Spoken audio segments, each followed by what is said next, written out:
Buenas tardes. Espero que hayan tenido un almuerzo provechoso. Para respetar el tiempo acordado, vamos a dar inicio al panel. Les recuerdo que este es el panel sobre empresas familiares, pequeñas y medianas, que estará a cargo de los señores David Karapetian, Lionel Melo y Christoph Nedopil. Inmediatamente les cedo la palabra para que ellos inicien con este panel interactivo. Les pedimos que por favor, en el momento en que ellos dispongan para eso, hagan las preguntas que deseen. Esta sección está supuesta a ser una sección donde ustedes participen y ellos están aquí para responder todas sus preguntas. Entonces, vamos a darle un fuerte aplauso para empezar.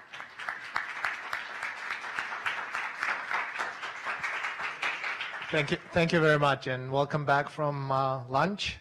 And this is typically the most challenging and difficult session after lunch, to make sure that on the one hand you're intellectually satisfied, on the other hand it doesn't prevent you from digesting the food that you just took. As typical of panelists, we're looking forward to you asking questions and you asking comments rather than us doing most of the work. So we look forward to making the session as interactive and y queremos que esta sesión sea lo más viva, lo más interactiva posible.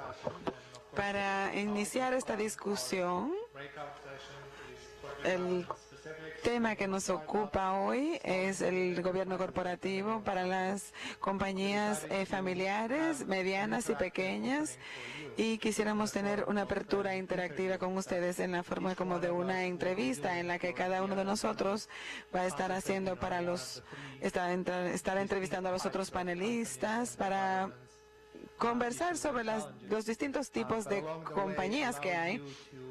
Pero también les queremos permitir que nos hagan preguntas al final de cada una de las mini sesiones para entonces iniciar la discusión. Y al final esperamos que tengamos el tiempo y la oportunidad de compartir todas las preguntas y respuestas sobre cualquiera de los temas a los panelistas, y vamos a cubrir todos los temas, o si ustedes quieren comentar algo, hacer una declaración, pueden hacerlo. Para iniciar, tenemos, yo voy a fungir como un reportero ahora y le voy a hacer unas preguntas prácticas con respecto a los inicios de las compañías. Entonces voy a tratar de saber de parte de Christopher y le voy a hacer ciertas preguntas a ver qué él me dice. La primera es relevante el inicio de las compañías. Bueno, hola, antes que nada soy Christoph y yo voy a contestar su pregunta en un segundo. ¿Pudiera pedirles que hagan algo? ¿Pudieran por favor todos ponerse de pie por un segundo? Vamos a tratar de que nos circule un poco la circulación después de ese almuerzo. Le voy a tratar de pedir que las personas que están tan atrás, que no pueden vernos muy bien, que se atrevan a sentarse aquí adelante. Entonces, para que se puedan sentar más aquí adelante, porque luego de esta sesión viene otra sesión, así que no importa, siéntanse libres, muévanse un poco por todo el salón. Así que les pido que se sienten aquí delante. Y mientras ustedes se mueven, les voy a dar un poquito de información con respecto a mí. Yo estudié ingeniería.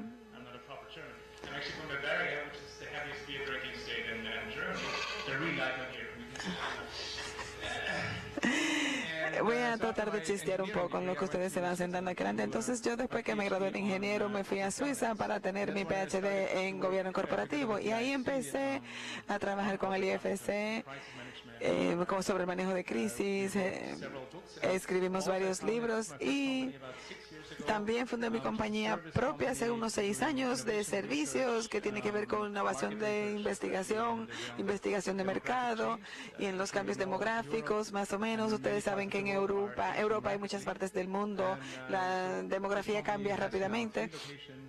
Esta compañía ahora tiene 3 localidades en Berlín, y el año pasado empecé otra compañía de tecnología que tiene algo muy diferente, porque yo quería ya trabajar con los consumidores finales y dedicarme más al comercio, así que tengo cierta experiencia de cómo empezar un negocio nuevo, y por eso estoy aquí con ustedes hoy.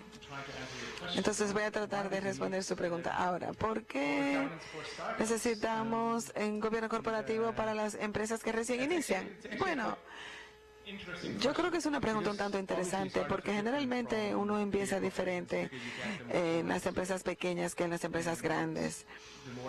Y mientras más empleados uno tiene, mientras más actores externos uno tiene, los negocios nuevos empiezan con una gran idea y tienen grandes riesgos. Y las empresas pequeñas que yo inicié, nosotros tenemos un equipo fundador, y generalmente cuando uno sale de la universidad o cuando uno viene de un contexto de empresa muy diferente, le falta a uno mucha experiencia, y porque solamente es un equipo de 2 personas y hay tantas cosas que hacer. De los que están aquí, ¿quiénes han iniciado un negocio? ¿Quién me dice? Entonces ustedes saben que es mucho más trabajo de lo que uno se imagina, y a veces cuando uno mira atrás uno dice, bueno, pero Dios mío, ¿y cómo yo pude hacer tantas cosas? Entonces, para cubrir el tema corporativo, eso nos puede ayudar, tener un gobierno corporativo, expandir nuestra experiencia y expandir nuestro conocimiento. Entonces, ¿cuál es el punto? Bueno, crecer rápido. Y cuando uno empieza un negocio nuevo en el que está consumiendo dinero, uno trata de tener beneficios lo más rápido posible. Entonces, lo que yo hice con mi segunda compañía, porque es una compañía que tiene que ver con tecnología, usualmente son bien costosas al principio. Uno tiene que incluir toda esa tecnología y hacer mercadeo. Entonces, hay que buscar experiencias externas. Entonces, yo tuve algunos inversionistas que me dieron dinero, gracias a Dios, y yo conformé una junta directiva que tenía un espectro diverso. Teníamos personas en tecnología que uno que había fundado una compañía grande en la parte de en tecnología. Entonces teníamos otros 2 que tenían que ver con la industria vehicular. Uno había trabajado con BMW y el otro había trabajado con Ford. Entonces, lo que ellos nos aportaron fue tener de su experiencia, y lo que ellos a mí de manera personal me aportaron fue poner mis pies sobre la tierra y mojarme los pies. Entonces, ¿quién tiene el control? Tú no tienes compañeros, tú estás ¿por qué me gustó tener estas personas en el equipo? Porque ellos me dieron, porque yo estaba feliz de mostrarles que yo había logrado cierto progreso, le estaba haciendo reportes, de otro modo no lo hubiera hecho. Entonces, no tienes a quién mostrarle, tienes 4, 5, 6 empleados, y a quién le importan tus reportes. Pero si tienes una junta directiva, de repente tienes que tener el deseo de hacer algo, de reportárselo a alguien, de alcanzar hitos, de mostrar lo que has hecho. Entonces, algunos de los que parte de tener este gobierno corporativo te puede evitar cometer ciertos errores. Esto estuvo muy bien para iniciar la discusión. Tú utilizaste la palabra mágica, la palabra inversionista. ¿Cuáles eran las perspectivas que tenían? Que ellos esperaban que tu compañía demostrara para ellos confiar en que su inversión iba a estar a salvo. Bueno, para mí, yo creo el prospecto de tener un negocio interesante, es un mercado interesante, pero siempre hay un riesgo. Entonces, yo lo que encontré fue que los inversionistas estaban buscando, y lo que yo hubiera estado buscando si yo tuviera el dinero para iniciar una compañía es, antes que nada, el equipo, yo no hubiera invertido jamás en un inversionista solo, en un comerciante solo, un llanero solitario. Si una persona está trabajando sola, entonces si fracasa, la compañía fracasa. Ahora, si tienes un equipo de 2 o 3 personas, puede ser que la pérdida de una persona la pueda compensar los otros 2 y así sucesivamente. Entonces, yo creo que lo primero más importante es, obviamente, las personas tienen la capacidad, tienen el impulso de hacerlo. Yo tuve cierta experiencia con ciertas compañías que fueron un plus para mí. Lo segundo que yo encontré que pudiera ser de interés para los inversionistas es siempre, obviamente, es pensar en diferentes niveles. No es una corporación grande, no hay la contabilidad formal, pero la segunda que yo formé era una compañía de tecnología. Entonces hay que mantener los indicadores de rendimiento. Entonces, sean los nuevos usuarios, los usuarios mensuales, entonces se puede tener este despliegue de medidores que son interesantes, que los inversionistas puedan ver y que el consejo pueda ver y que pueden definir de si los KPIs son relevantes, son buenos, si el rendimiento es bueno. No es siempre fácil de averiguarlos o de descifrarlo. Entonces, tal vez este es el aspecto más importante, es la vida de los clientes. ¿Qué tanto tiempo se quedan los clientes con esta compañía? Entonces ya tú sabes cuánto tiempo se van a quedar con la compañía y cuánto se puede invertir en los clientes. Entonces, para cualquier compañía de tecnología, estos son los 2 elementos más importantes que se van a estar analizando o evaluando. Y muchas veces uno no lo sabe, simplemente no lo sabe. Uno empieza con un producto y trata de desarrollar su modelo de negocios y entonces está en el mercado y logra cierto reconocimiento y de repente alguien viene y te dice, y alguien te pregunta, ven acá, ¿cuánto duran tus clientes contigo? ¿Cuál es tu KPI? ¿Cuál es tu CAC? ¿Cuál es esto? Y entonces, bueno, hace un mes no tenía idea. Entonces tiene que estar preparado para ese tipo de preguntas. Y de eso se trata el gobierno corporativo. Y ese es un área en la que ellos te pueden ayudar a tener esa información disponible. Entonces, ¿cuándo sería el tiempo adecuado? Desde la respuesta que nos has dado, hay ciertos elementos del gobierno corporativo, ciertas prácticas a nivel informal que se pueden implementar en cualquier compañía, incluso en las que recién empiezan. Entonces, es importante, ya sea desde la perspectiva de la junta o de los dueños de la compañía, estar en la capacidad de atraer más inversionistas para que ellos puedan formalizar esas políticas y procedimientos de gobierno. ¿Cuándo se empieza entonces? ¿Cuándo sería lo adecuado? Bueno, ¿cuándo empezar a trabajar con el gobierno corporativo? Bueno, no es que tanto tú quieres formalizarlo al principio, no tienes que formalizarlo todo. Es empezar a abordar, tú tratas algo y fallas y vuelves y lo intentas y fallas, es un patrón. Entonces, mientras más formalizas, más vas a tener que descartar la formalización con el tiempo. Si tienes todo más o menos bajo control. Pero una cosa que yo encontré que fue muy interesante para mí es que tan pronto tienes algo que puedes formalizar, no es tan malo pensar cómo formalizarlo un poco y tener cierto gobierno corporativo. Y aún dices, bueno, vamos a hacer una junta. Entonces, tan pronto como alguien trata de usar este proceso, bueno, ahora vas a tener que tener este gobierno corporativo y vas a tener que hacer esto o algo. Si ellos no tienen nada, van a tratar de dictar los términos en los que tú tienes que actuar. Entonces tú empiezas a pensar en eso, tú como fundador, tratar de tener el control.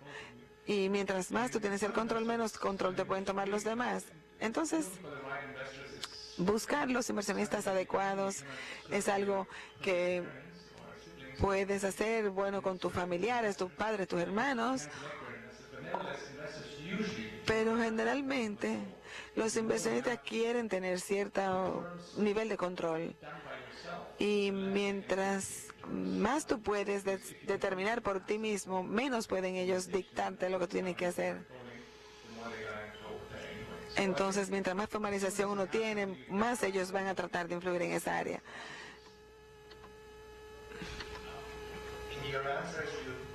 En tus respuestas, tú usaste el término gobierno inicial, no gobierno corporativo, y supongo que eso fue intencional.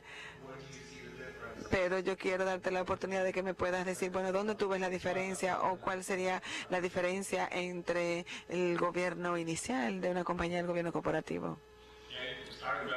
Sí, el gobierno inicial como que suena mejor, no sé. Y bueno, que es un inicio de todas maneras. Bueno, si tú sales en un viaje, bueno, si tú buscas tal vez una compañía que tiene menos de 3 años, esta es una compañía que recién inicia, y si tú pasas de 3 años, bueno, generalmente si logran pasar los primeros 3 años es más probable que pueda subsistir a que una compañía que tiene solamente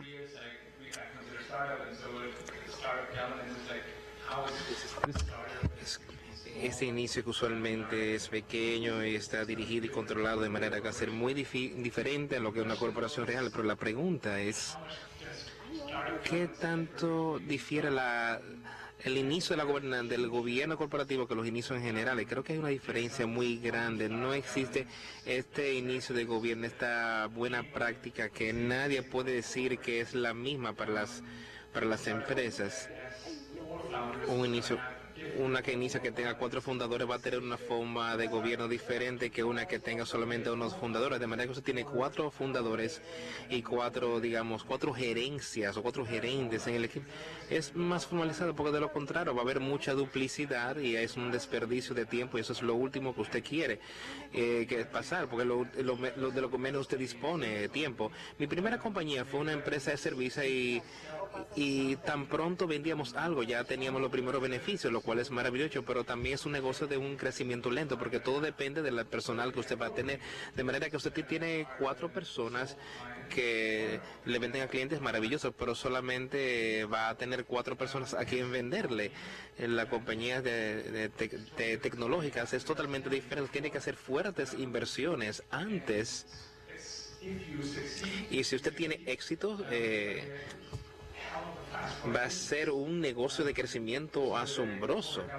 Entonces el gobierno corporativo va a ser diferente dependiendo del modelo de negocios. Los riesgos también son diferentes. Por ejemplo, si usted ve compañías normales de las que fabrican las aplicaciones, los apps, las tecnologías usualmente bajo control, eso no son situaciones de riesgo. Si simplemente usted no tiene la tecnología que no le resuelven, usted busca a otra gente. La tecnología siempre toma más tiempo de lo que usted piensa, pero así es que funciona. Pero el riesgo es el mercado, no es la tecnología en sí, es que si el mercado acepta su producto. Si vemos la tecnología médica, lo que llamamos en inglés MedTech, usualmente el riesgo de mercado es como cero. Usted sabe que las personas quieren una cura para esta y esta otra enfermedad, quieren probar a ver para esta enfermedad, de manera que usted sabe que el mercado va a ser algo grande. El riesgo es la tecnología en sí.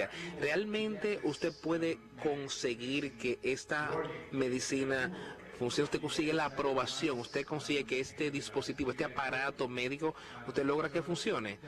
Entonces, la situación de riesgo es totalmente diferente. Entonces, ahora tenemos un número, tenemos los fundadores, el modelo de negocios, el tipo de riesgo, si hay financiamiento externo, de manera que hay muchas cosas diferentes donde usted puede aplicar un inicio del gobierno corporativo y la manera en la cual usted se adapta de manera que no hay un tamaño que le sirve a todos. Antes de permitir 2 preguntas y luego seguir a la siguiente mini sesión, y mientras piensan sus preguntas, solamente quiero hacer un comentario, y quizás ustedes querían viendo los stars desde la perspectiva de la IFC. Hay diferentes nombres que usted puede implementar a compañías en primeras etapas. Puede ser el startup, puede ser inversión de etapa temprana, puede ser una inversión tipo ángel, capital de riesgo, todo depende. Siempre que usted tiene una perspectiva externa, eso le agrega a la complejidad de las primeras etapas, ya sean los primeros 3 años o cual sea. Y entiendo que el otro elemento a tomar en cuenta, que cuando usted habla de los startups, no tiene que ser una compañía pequeña. De hecho, puede ser una idea grande, una compañía grande que puede requerir una inversión financiera cuantiosa, ya sea de los dueños de la idea y hasta de los mismos inversionistas. Y también el tamaño va a agregar en cuanto a la complejidad sobre qué tipo de soluciones de gobierno corporativo usted va a crear para esa entidad y qué tanto usted formaliza dichas soluciones. No sé si usted quiere volver a eso o simplemente tomamos un par de preguntas. Creo que podemos recibir las preguntas. Estoy totalmente de acuerdo. ¿Les parece bien? Entonces, si queremos mantenerlo interactivo, así que sean interactivos. Y vamos a tener una pregunta hay tantos emprendedores en este salón, o un comentario quizás agregue algo a lo que nosotros expusimos. Vamos, chicos, anímense. Buenas tardes. ¿Cómo usted se siente respecto a los actores? ¿Cómo usted se siente sobre opciones para lo que son de subvenciones a la junta directiva, cuando ellos realmente agregan valor? Si esta es una buena, darles opciones, concederles opciones dentro de la estructura de la empresa. ¿Ustedes entienden que eso es algo que podría ayudar a la compañía, o si sería mejor simplemente asignarles simplemente consideraciones en base a efectivo? Depende. Digamos, para empezar, lo último que usted quiere, digamos, entregar es, no que quiere dar demasiado dinero. Sí, que usted no quiere pagarle a su junta directiva. Si usted tiene suficiente suerte, ellos quizás lo hacen gratis, porque ellos entienden que están devolviendo algo. Hay, afortunadamente, muchas personas, al menos en el entorno empresarial en el cual yo trabajo, donde usted va a ver muchos mentores que con mucho gusto ellos devuelven porque han recibido en cierta medida, y esperamos que en algún momento usted también vaya a devolver de lo que se le ha dado. En cuanto a las opciones, teníamos un director al principio que quería algunas opciones, y yo le dije yo no quería hacerlo. En hindsight sí, porque él hubiese fungido como excelente director, pero las opciones son algo que se puede estructurar de tantas maneras diferentes dentro del entorno empresarial de Alemania. Pero, por ejemplo, algunos de mis empleados reciben opciones, son opciones virtuales, opciones sobre acciones. Si usted no quiere participar necesariamente de la reunión de acciones, usted se las da de manera virtual, la cual es perfecta, y esto les sirve es altamente motivador para ellos. Me gustaría agregar un comentario en cuanto a su pregunta.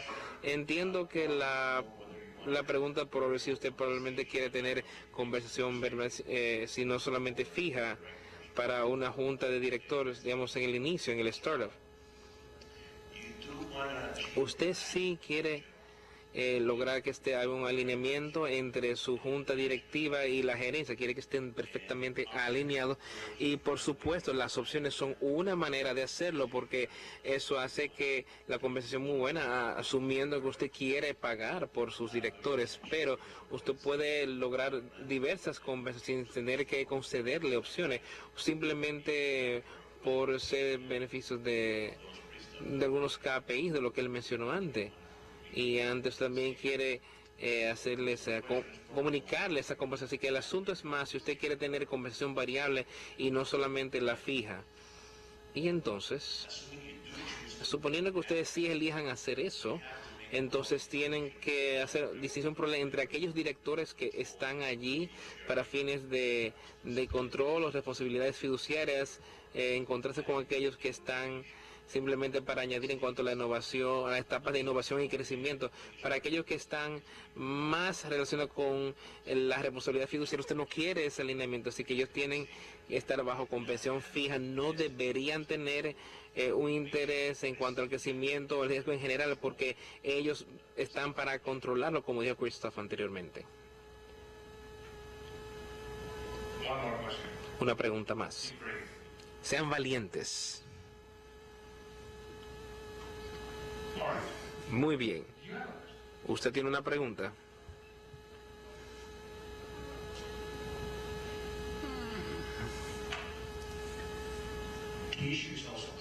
El asunto también es algo de costo en compensar a su junta directiva. Y como dijo Leonel, el asunto está en que cuál es el propósito de mis directores. Si mis directores están allí para promover al negocio o si ellos están allí para ejecutar lo que son las responsabilidades fiduciarias y estar más en una posición de control. Pero en todos los puntos usted tiene que tener cuidado de lo que le cuesta a esa junta directiva. Por eso es que entiendo que, como Cristo mencionó al principio, en ciertos puntos de su presentación o de su conversación acerca de los mentores. Y eso es un sistema que nosotros en la República Dominicana necesitamos tratar de desarrollar, y muchos países pequeños y en vías de desarrollo deberían hacerlo también. La idea de los mentores, el asunto con tener muchos mentores de experiencia en la República Dominicana es que no disponen de mucho tiempo.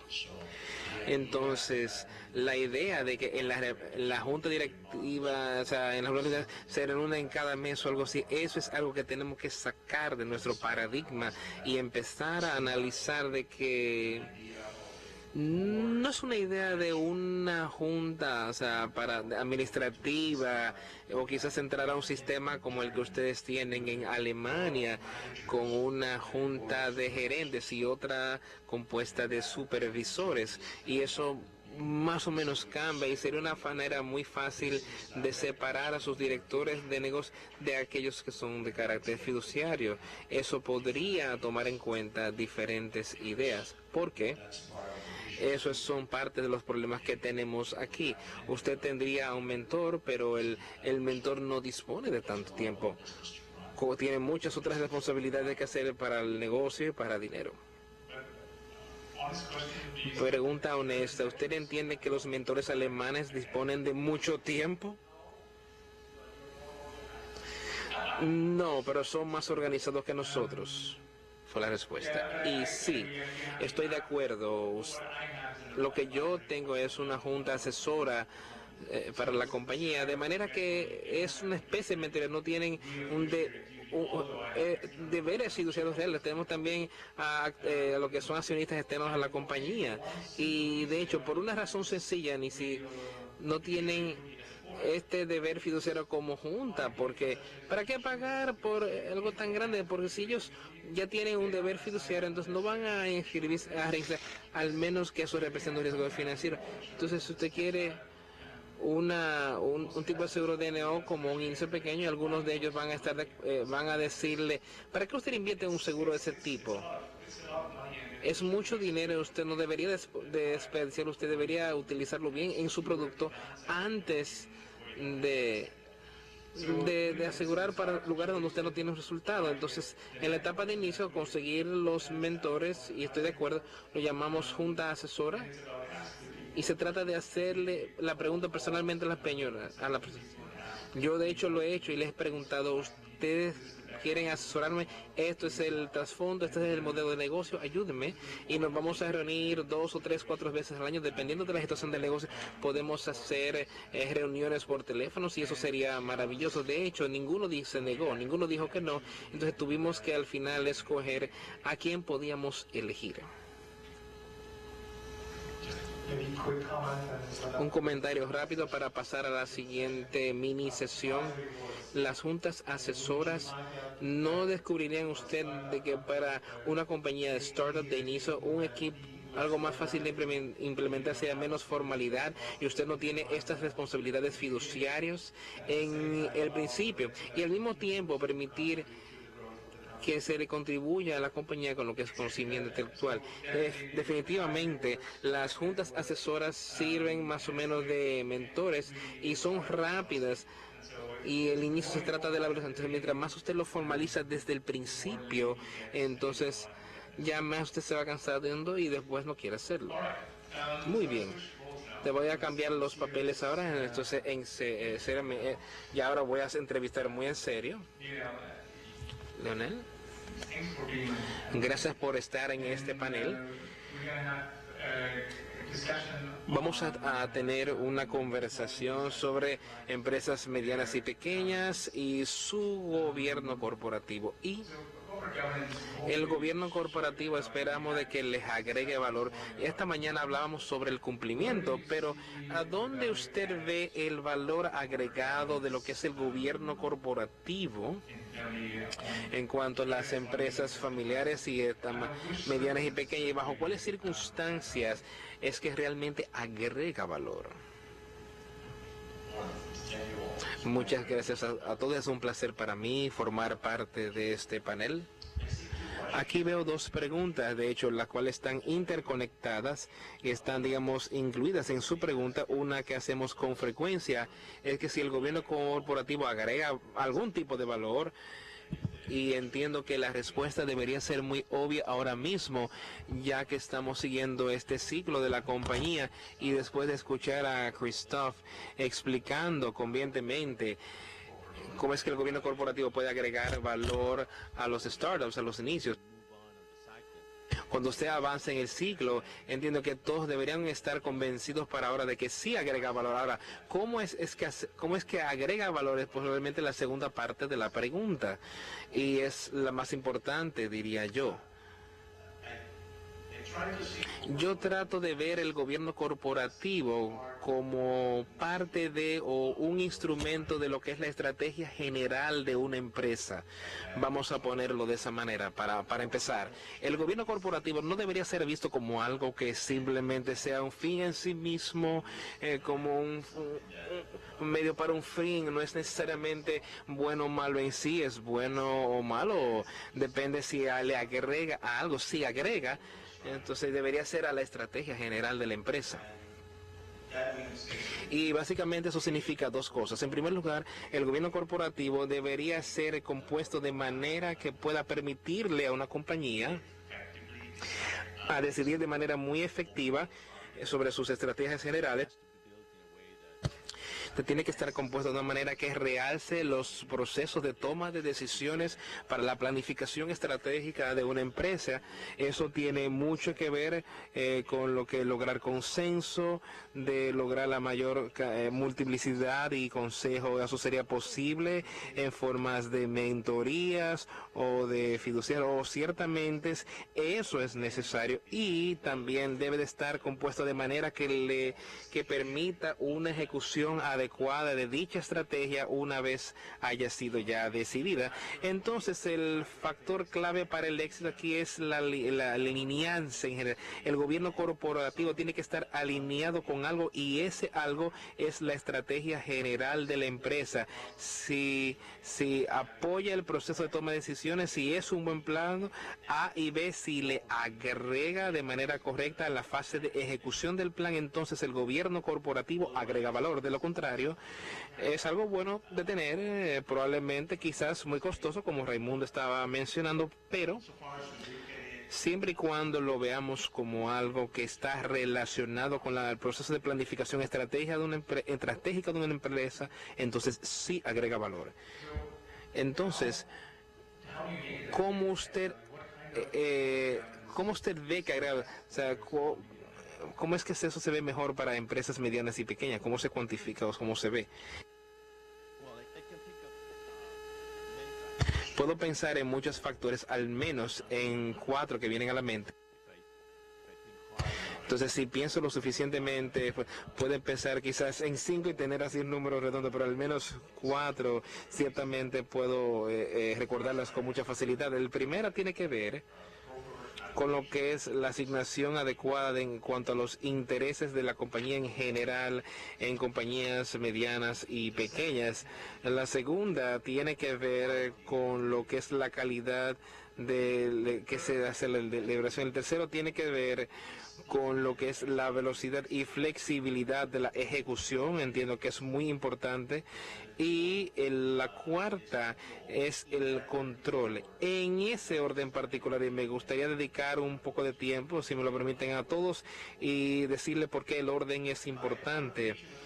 Por la asignación de intereses, lo que yo quiero decir no son solo si es que hay inversionistas múltiples o no, como usted dijo antes, que usted tiene 2 o 3 fundadores o inversionistas, y no solo sobre cómo las proporciones son asignadas en la empresa, sino quizás aún más importante, considerando los diferentes tipos de inversionistas que una empresa podría tener. Usted tiene un inversionista financiero, puede tener uno financiero, puede tener uno de carácter operativo, todos ellos podrían tener diferentes intereses y el gobierno corporativo debe de tomar en cuenta dichas diferencias. El financiero es más pasivo, necesita concentrarse más en el estratégico, necesita estar más involucrado en lo que es el proceso de toma de decisiones, porque retornos quizás menos importantes que alinear la inversión con aquella que podía tener la estrategia, y ya el de carácter operativo es básicamente uno que busca sinergias, y esas sinergias necesitan también estar incluidas en el modelo, de manera que eso es en cuanto al primer factor, el cual es la asignación de intereses en general. En segundo lugar, la calidad de la deliberación, que es algo que es logrado con la mayoría de las características normales de gobierno corporativo, una buena clasificación de los órganos rectores, una buena clasificación de los miembros de esos órganos rectores, un buen sistema de prerequisitos para hacerse miembro de cual sea la entidad que esté funcionando, un proceso de evaluación, una asesoría independiente, sí, que es costosa, pero sí agrega valor, estos peritos externos independientes, y también la manera en que las reuniones son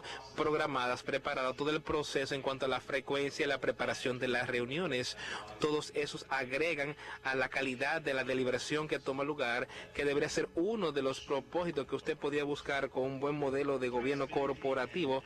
Flexibilidad y la velocidad de ejecución, también algo que puede ser realzado por una buena serie de órganos rectores, más las reglas sobre la mayoría. Usted sí quiere tener un sistema muy cerrado cuando usted se encuentra en las decisiones sobre planificación estratégica en esa etapa, pero usted quiere también ser muy abierto, quiere tener un sistema muy abierto y flexible cuando esté en el modo de ejecución. Entonces la decisión tiene que ser muy apretada una vez al año, cuando usted se reúne para la planificación, al presupuesto, ya más abierto en la fase de ejecución, porque usted sí necesita tener la velocidad y flexibilidad de ejecución, y ya luego el control.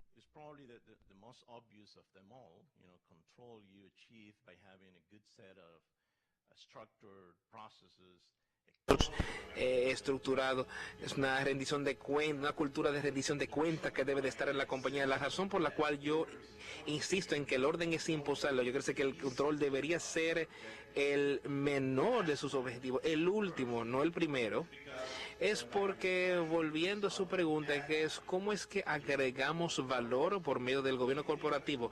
Cuando usted piensa primero en control, entonces tiende a destruir valor en vez de agregarlo. Usted tiene que pensar, concebir una estrategia, decidir sobre ella, ejecutarla, y entonces el control debería ser el menor de sus preocupaciones. Si realmente usted está pensando en agregar valor a una empresa mediana o pequeña, ya de empresas más grandes, ya esos son otros casos. Ahora que hablamos de control, esto es algo crucial, pero la ejecución va en primer lugar, claro. ¿Pudiera usted nombrar algunos otros puntos que debemos tratar de evitar cuando estamos tratando de construir una empresa? Claro que sí. Y usted ya identificó uno de los problemas, que sería un exceso de control, pero hay otros, claro que sí. Y piense que cada vez que uno empieza a mezclar el diseño de un modelo corporativo con otros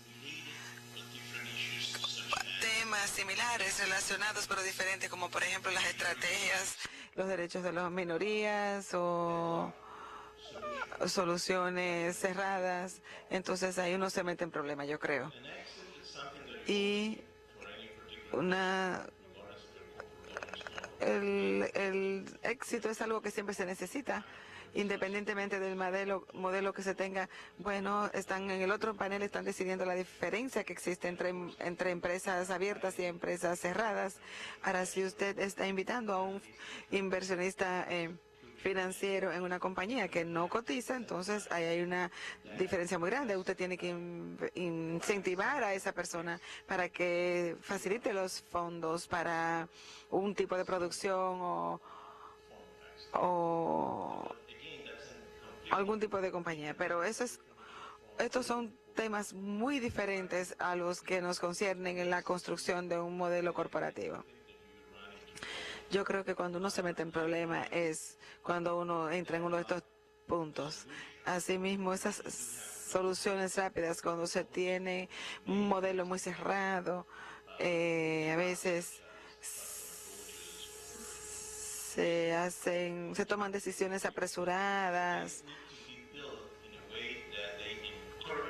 pero deben tomarse en una forma, en la forma en que uno motive un comportamiento corporativo que incentiva. Bueno, de nuevo, uno a veces incentiva más en una solución rápida que más de lo que incentiva a tener un comportamiento adecuado dentro de un modelo corporativo. Irónicamente, cuando se tiene una estrategia menos incentivado no va a estar para tener un buen modelo de gobierno corporativo. Y tiene uno que tener mucho cuidado de ese paradigma. Y lo mismo pasa con los derechos de las minorías, ya sea que haya regulaciones o no. Básicamente se deben concentrar en darle la información adecuada, a tiempo, oportuna, a los accionistas. Y yo creo que cuando uno empieza a mezclar estos temas, entonces uno se puede meter en problemas. Entonces, para mí esos son los puntos que hay que mantenerse alerta.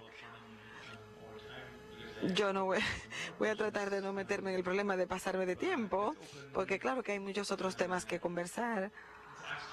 Entonces, ahora vamos a pedirle a ustedes que nos den 2 preguntas para que nosotros les hablemos del gobierno corporativo. Y les voy a pedir que sean valientes nuevamente.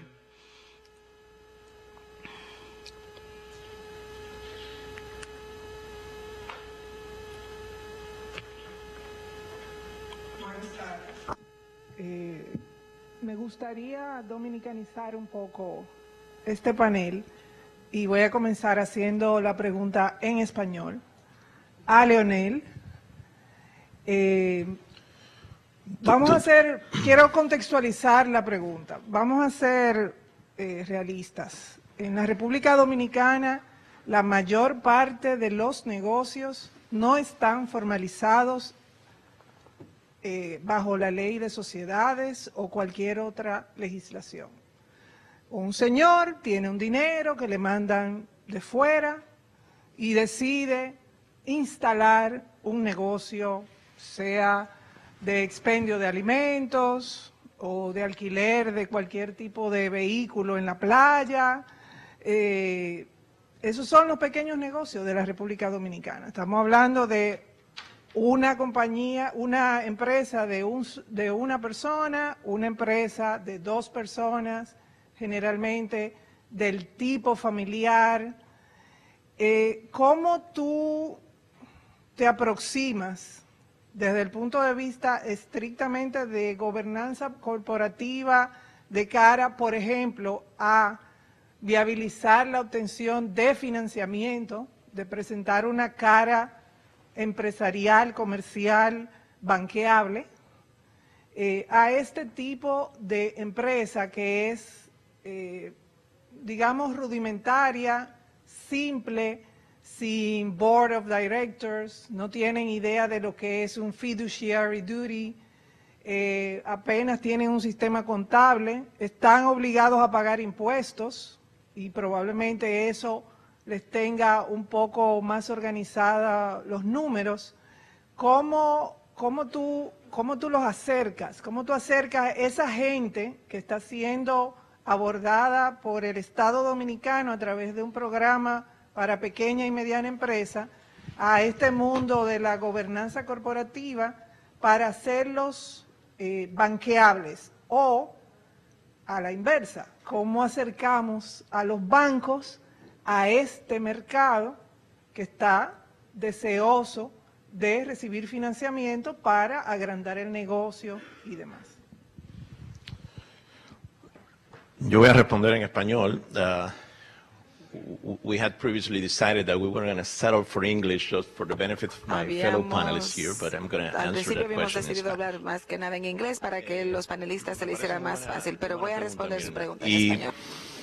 fíjate, yo creo que lo primero que tenemos que afirmar, lo primero de lo que debemos convencernos, es de que un modelo de gobierno corporativo es algo, de nuevo, que agrega valor independientemente del tamaño y tipo del negocio. Si está pensado un poco en la forma como estábamos comentando antes, primero, verlo como un instrumento para tu estrategia. Yo creo que es lo primero de lo que debe convencerse ese pequeño empresario. Esto no es algo que lo desvía de su proceso de capturar valor, sino todo lo contrario. Es algo que está inherentemente ligado al proceso de capturar valor, de identificar oportunidades y de capturar esas oportunidades. En segundo lugar, que no está relacionado al tamaño de la empresa. De hecho, a veces hay una correlación más exacta entre complejidad y el modelo de gobierno corporativo que entre tamaño y el modelo de gobierno corporativo, aunque David mencionaba antes que obviamente con el tamaño viene ya una forma de complejidad. Pero la complejidad a veces está relacionada a temas como regulación. ¿Es una empresa en un sector regulado o no? Multiplicidad de jurisdicciones. Hay empresas pequeñas que operan en más de una jurisdicción y ya eso les trae un elemento de complejidad. Y lo tercero es entonces que un sistema de gobierno corporativo lo que debe es atender a algunos conceptos básicos muy fundamentales. Y el primero, para mí, es ese sentido de accountability, y perdona si ahí no tengo una buena palabra en español, pero esa cultura de accountability es entender que tiene que verse para responder a distintos públicos, que son esos stakeholders de los que hablaba David antes, en una pregunta que le hacía a Christophe. Tu estrategia puede ser algo que tú veas como muy interno, pero tu proceso de conectar con el entorno para capturar las oportunidades es un proceso que necesariamente te tiene que llevar a incorporar esos otros públicos. Y esos otros públicos son un regulador, el gobierno en general, esos inversionistas, sean de deuda o de capital, incluyendo bancos. Entonces, de esa manera tú puedes llegar a tener un sistema bastante sencillo, bastante sencillo. De hecho, mi teoría de cómo tú te mueves de pequeño a grande es, tú tienes los mismos procesos, las mismas estructuras desde el día 1. Y lo que va creciendo es la diferencia entre management y los directores, porque se van haciendo más profesionales en el management.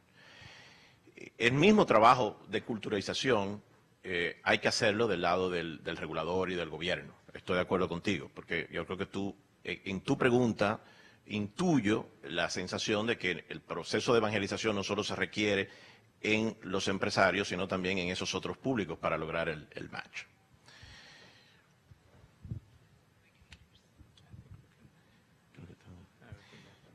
Sí. Yo creo que vamos a tener, nos está faltando el tiempo y yo no quiero dejar de poder entrevistar a David, así que, okay. Solo 5 segundos para reforzar el punto y volviendo a la realidad latinoamericana. A ese tipo de empresas, el punto es alinearles a través de riesgo. Si tú a cualquier startup o a un mediano empiezas con sentarle cuál es el riesgo que él corre y dónde empieza su capital, su patrimonio y dónde empieza el capital de la empresa. Que ellos empiecen a diferenciar cuánto riesgo de su patrimonio quieren dejar en ese emprendimiento.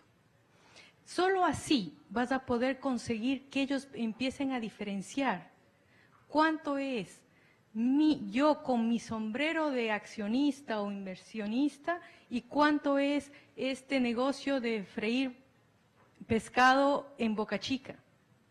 Y el otro punto es sucesión. Yo soy humano, yo me muero mañana. ¿Quién va a seguir este negocio? Pero esto no es para darle empleo a mi familia, es para mi responsabilidad con mis empleados y mi diferencia en patrimonio. Era para reforzar un punto a través de manejo de riesgo. And I think that's a pretty good transition Yo creo que to esa es una what transición muy I think buena we all want to hear from David. a lo que creo que todos esperamos escuchar de David. Yo creo que él va a hablar de las empresas familiares y tenemos como 20 preguntas para él, pero nada más tenemos tiempo para unas cuantas. Como ustedes saben, la IFC tiene una relación de mucho tiempo, dando consejería, guianza a las empresas familiares. Entonces, ¿cuál es el enfoque general de la IFC con respecto a estos inversionistas familiares en los mercados en vías de desarrollo? ¿Y cuál es el valor de estas empresas familiares para las inversiones en general? Thank you very much. Muchas gracias. Just one quick statement before I Una breve aclaración antes de abordar este tema de las empresas familiares. distinct groups of Los tres grupos de compañías que ustedes tienen estos retos desde el punto de vista corporativo, no las podemos ver de manera aislada, si un tipo o en particular. Generalmente, una representa el tiempo cuando la compañía fue creada, la otra representa tal vez el tamaño de la compañía y la cantidad de empleados, y pues se pueden tener diferentes matrices o mediciones de cuál define cuál. Y la última de la que vamos a hablar un poco es añadiéndole cierta complejidad, ya que tenemos la familia involucrada. Entonces, puede ser un dueño único, puede ser un individuo que fue el que la inició, pero con la familia presente en el grupo de los propietarios, o puede ser más de una sola persona representando la familia que son los dueños de esta compañía. Entonces yo creo que la IFC es uno de los inversionistas mayores en el nivel privado. Puede que haya diferentes generaciones, puede ser que la compañía esté en su etapa inicial de siendo fundada y puede ser que sea más adelante, puede ser que haya sociedades de hermanos y puede que haya entonces una tercera generación que son una confederación de primos donde tenemos diferentes ramas de una misma familia que pueden llegar a ser hasta 200 personas. Hay muchas compañías así que tienen un gobierno bien establecido. Yo creo que los Carvajal son un buen ejemplo que todo el mundo conoce en América Latina.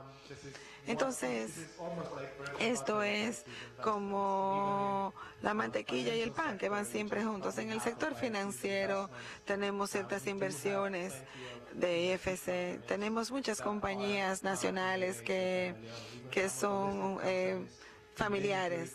Tenemos muchas compañías en muchas jurisdicciones, en mercados emergentes, que son controladas por familias o que son propiedad de familias. Entonces, para nosotros como inversionistas, vemos estas empresas familiares desde dos ángulos. Uno, en el que nos pensamos que si somos los primeros inversionistas que no son parte de la familia, eso es un gran reto. También es un reto para que ellos entiendan que ellos han estado dirigiendo la compañía por su cuenta y ahora no, la situación va a ser diferente. Va a haber un inversionista internacional que necesita una perspectiva diferente, que necesita información puntual, que necesita tener la capacidad de tomar decisiones y de ver si las decisiones se tomaron adecuadamente, y tiene que poder ver si una vez las decisiones fueran tomadas, si están en acuerdo con esos inversionistas.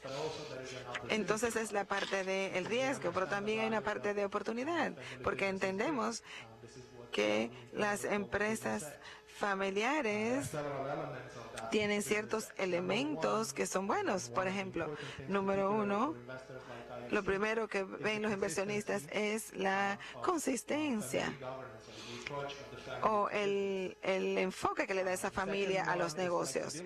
Lo segundo es la flexibilidad, porque estas empresas familiares tienen menos restricciones y menos formalidad, tal vez, formalidad muchas veces, y se adaptan más a las necesidades del mercado. Y la otra es la sostenibilidad.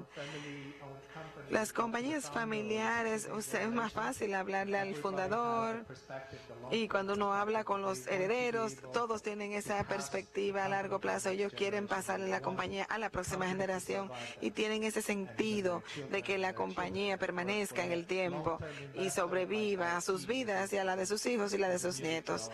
Entonces eso generalmente es música a nuestros oídos. Y claro, está el elemento de la continuidad. Las administraciones familiares no son administraciones externas que vienen, toman su salario y hacen el trabajo, no lo hacen y se van de ahí, sino que hay una conexión emocional. Esa es su familia y se sienten parte de. Entonces eso siempre se traduce en lo que el IFC llama la ganancia de negocios. Es una forma emocional de nosotros ver el beneficio en las compañías. Tenemos tiempo apenas para unas cuantas preguntas de parte de la audiencia. Y hay 20 cosas más que quisiéramos decir, pero queremos tomar tiempo para darles la oportunidad a ustedes.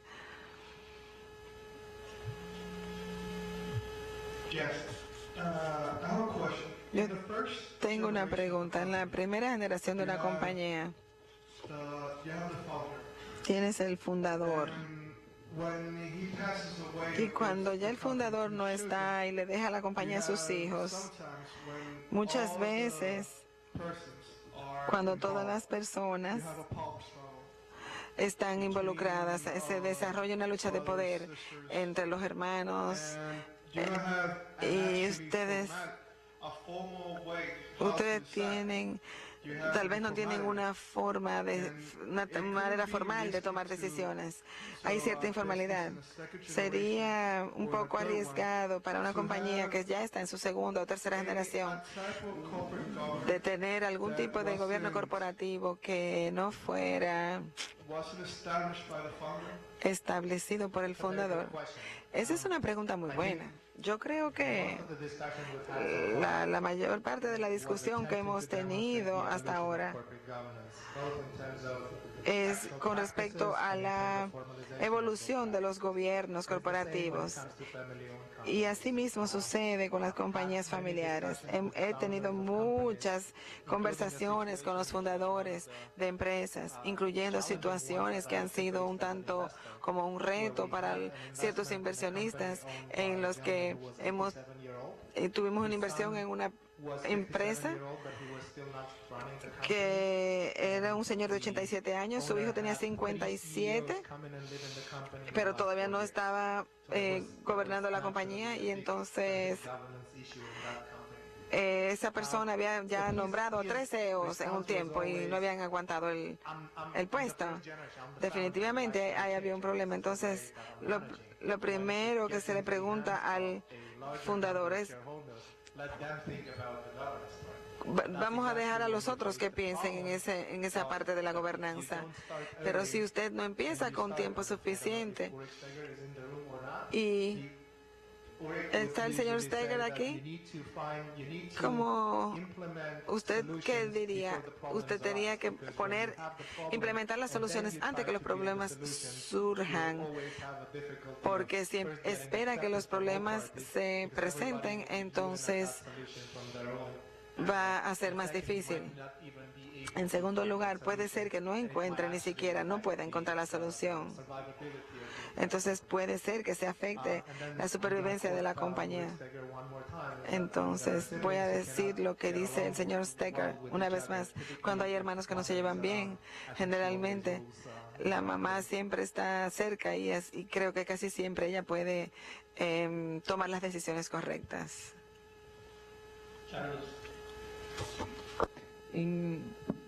Las empresas que no son reguladas, ¿dónde se fijan?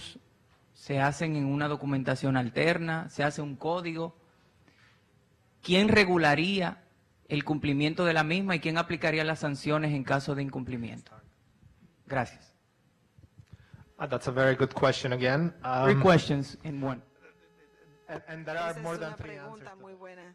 Y hay más de son 3 preguntas en una y hay más de 3 respuestas. Una de las cosas, bueno, otro de los mensajes que queríamos comunicarle a ustedes es que no hay una sola medida para todas las compañías. Cada compañía va a requerir su traje a la medida. Hay una parte práctica, hay una parte en la formalidad. En un escenario ideal, uno va a querer tener un buen consejo, una buena secretaria corporativa y esa estaría encargada de redactar todas esas políticas internas. Puede estar en los estatutos, que tal vez no es la mejor solución porque entonces tiene que registrarlo y cada vez que quiere hacer un cambio entonces tiene que hacer todo ese proceso legal un tanto tedioso. El gobierno corporativo pudiera ser una opción. Tal vez la forma más sencilla sería empezar con un código de ética, porque es un poco más aceptado y más aceptable generalmente y es más fácil que la gente lo internalice y entonces permite que diferentes actores dentro de la compañía puedan dar sus opiniones o alimentar ese código de ética. Yo creo que esa es una solución más cómoda o más fácil. Perdón, Virginia me va a matar, pero yo tengo que hacer esta historia a propósito de lo que decía David, del caso del patriarca de más de 80 que tiene los hijos. Yo tuve un caso trabajando con una familia donde tenía que crear el modelo y tenía la misma situación, 80 plus, los hijos todavía not running. Yo le decía a él, al cliente, que era el síndrome de Queen Elizabeth, ¿verdad? Donde ya eran los nietos, los bisnietos, los que iban a venir a asumir. Y una anécdota que no olvido es que recuerdo que en una ocasión, como parte del protocolo, que es uno de los documentos en los que esto se hace constar, pues surgía el tema de la edad de retiro forzado. Y entonces, obviamente, los hijos entendían que papá tenía que tener la primera idea respecto de cuál debía ser la edad de retiro. Y él insistía en que no, que eso es algo que eran los hijos que tenían que decidirlo. Y los hijos decían, no, papá, eres tú que debes hacerlo, él, no, son ustedes. Que dice, pero ¿cómo va a ser que en algo tan importante tú no quieras participar, tú que te has involucrado en todo el proceso? Dice, bueno, pero es que eso no me va a aplicar a mí, es a ustedes que le va a aplicar. Entonces, son ustedes los que tienen que opinar al respecto.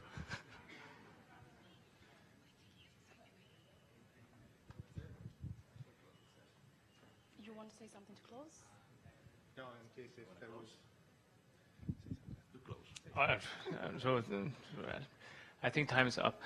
Thank you very much for a lively discussion. I'm looking forward to what's coming next, and I'm sure Virginia's going to tell us what's coming up next. Ahora Virginia nos va a decir qué es lo próximo que va a suceder.